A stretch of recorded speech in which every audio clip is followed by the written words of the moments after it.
চারজন লোক সিদ্ধান্ত নিলে শেখ হাসিনার হাত থেকে বাংলাদেশকে মুক্ত করা সম্ভব। মাত্র চারজন লোক যদি একত্রিত হয়, সিদ্ধান্ত নেয় যে আজ আমরা শেখ হাসিনার হাত থেকে বাংলাদেশকে মুক্ত করব, আজ ঘোষণা দেওয়ার 1 মাস সময় নিলে 1 মাসের মধ্যেই শেখ হাসিনার হাত থেকে বাংলাদেশকে মুক্ত করা সম্ভব। কিন্তু এই চারজন ব্যক্তিকে সিদ্ধান্ত নিতে হবে এক প্ল্যাটফর্মে, এক ময়দানে, এক জায়গায়, সভা সমাবেশ থেকে শুরু করে সমগ্র আন্দোলন, কর্মসূচি, কর্মপদ্ধতি সব হতে হবে একই জায়গায়। ভাবছেন এত বড় ক্ষমতাধর চারজন ব্যক্তি কারা? হ্যাঁ, আমি বলছি শুধু এই চারজন ব্যক্তির পক্ষেই বাংলাদেশের মানুষকে মুক্তি করা সম্ভব। শত শত হাজার হাজার লোকের প্রয়োজন নেই, শত শত পার্টির প্রয়োজন নেই। এই চারজন ব্যক্তি যদি একত্রিত হয় তাহলেই বাংলার মানুষের মুক্তি সম্ভব। ভাবছেন তাহলে সেই চারজন ব্যক্তি কে? আপনাকে পরিচয় দিলে আপনিও জানেন এই চারজন ব্যক্তিকে। বাংলাদেশের স্বাধীনতার ঘোষক শহীদ রাষ্ট্রপতি জিয়া রহমানের সন্তান, সাবেক 3 বারের প্রধানমন্ত্রী দেশনেত্রী বেগম খালেদা জিয়ার সন্তান জননেতা তারেক রহমান 1 নম্বর ব্যক্তি। দ্বিতীয় ব্যক্তি হচ্ছে বাংলাদেশ জামাত ইসলামের বর্তমান আমির ডাক্তার শফিকুর রহমান সাহেব। তৃতীয় ব্যক্তি হচ্ছে চরমনাইয়ের ইসলামী আন্দোলন বাংলাদেশের আমির ফয়জুল করিম, রেজাউল করিম সাহেব, তারা 2 ভাই। আর চতুর্থ হচ্ছে বাংলাদেশের হেফাজতপন্থী নেতা আল্লামা মামুনুল হক সাহেব সহ হেফাজতের বিভিন্ন ঘরানার আলেম ওলামা। এই 4টা ধারার লোকদেরকে যদি আপনি এক মঞ্চে, এক জায়গায়, একইভাবে, একই সুরে শেখ হাসিনার পতনের জন্য একত্রিত করতে পারেন, তাহলে বাংলাদেশে আমি চ্যালেঞ্জ দিয়ে বলছি এই সরকারের পক্ষে 1 মাসও টিকে থাকা সম্ভব নয়।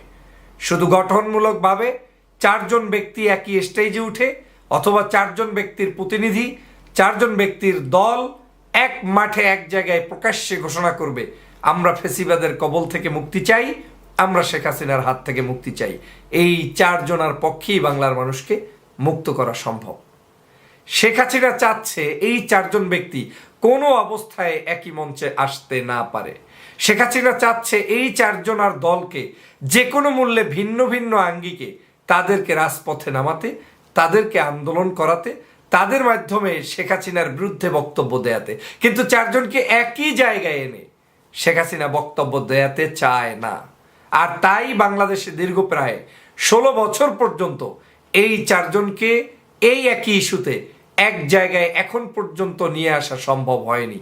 যদিও দূরত্ব কমেছে, যদিও সম্পর্ক আছে, কিন্তু যে পরিমাণ শেখ হাসিনার জুলুম, নির্যাতন, অত্যাচার চলছে তাতে এই সম্পর্ক দিয়ে হবে না, তাতে এই সামান্যতম ভুল বোঝাবুঝি দিয়ে হবে না যে একটু মহব্বত বৃদ্ধি হচ্ছে, তাতে ফ্যাসিবাদের কোনো পতন হবে না।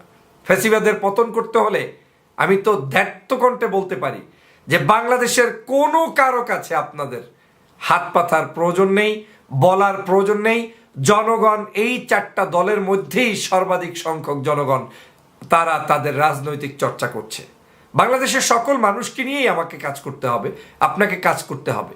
কিন্তু সিদ্ধান্ত নেয়ার ক্ষেত্রে এই 4টা দল যদি আপনার সাথে থাকে, তাহলে এই দেশের আর কোনো অপশক্তি কোনোভাবে ফেসিবাদের এই রাজনীতি, ফেসিবাদের এই ক্ষমতা টিকিয়ে রাখতে পারবে না। অতএব আমাদেরকে উচিত আমাদের মূল সমস্যাটা জেনে তারপরে সমাধান করা। আমরা যদি এখন বিনা জায়গায় না জেনে অন্য পথে হাঁটতে থাকি, সারা রাত হাঁটবো, সারাদিন হাঁটবো, কিন্তু বাস্তবিক অর্থে আমার দেশের মানুষের মুক্তি মিলবে না।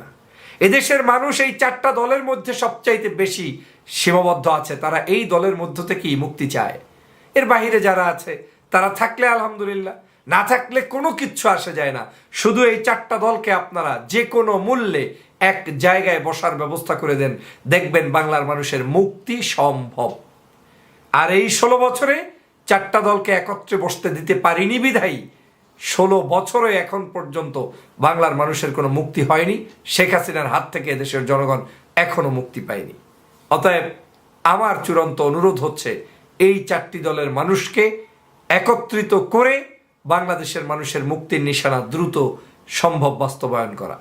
এবং তাতে দরকার বাংলাদেশ জাতীয়তাবাদী দলের পক্ষ থেকে স্যার অন্য অন্য দলগুলো জামাত ইসলাম, চরমনাই এবং হেফাজতে ইসলামের এই মামুনুল হক সাহেব সহ তাদের ভিতরে হৃদ্রতা বৃদ্ধি করে বাংলাদেশের মানুষের সকলের কাছে এক ধরনের মেসেজ পৌঁছে দেয়া যে আর না, আমরা এই ফ্যাসিবাদের কবল থেকে মুক্তি পেতে আমরা এক হয়েছি। যদি সেটা করা সম্ভব হয় তাহলে যত দ্রুত সম্ভব হবে তত দ্রুত এই ফ্যাসিবাদের পতন নিশ্চিত হবে। সবাইকে ধন্যবাদ।